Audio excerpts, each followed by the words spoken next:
Muling nagpakawala ng umunoy opensiba ang Israeli forces sa Gaza sa gitna ng umiiral at tigil putukan sa lugar. Habang isa sa royal family member, binitawan ang kanyang royal title matapos madawit sa kontrobersya. At simbahang Katolika may bagong mga santo, si Joshua Garcia sa sentro ng balita. Nagpasahan ng sisi at akusasyon ng Israel at Hamas kaugnay sa umunoy paglabag ng magkabilang kampo sa ikinasang ceasefire sa Gaza. Itong weekend, umabot sa 44 ang patay sa pambobomba ng Israeli force sa Gaza. Ipinag-utos umano ni Prime Minister Benjamin Netanyahu ang opensiba ng kanilang military force.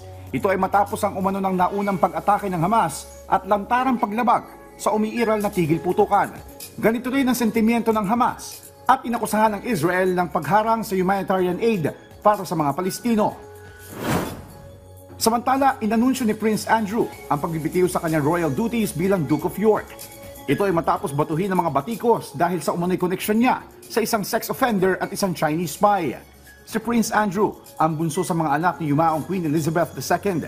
Sa kanyang official statement, muli niyang pinabulaanan ang nasabing akusasyon.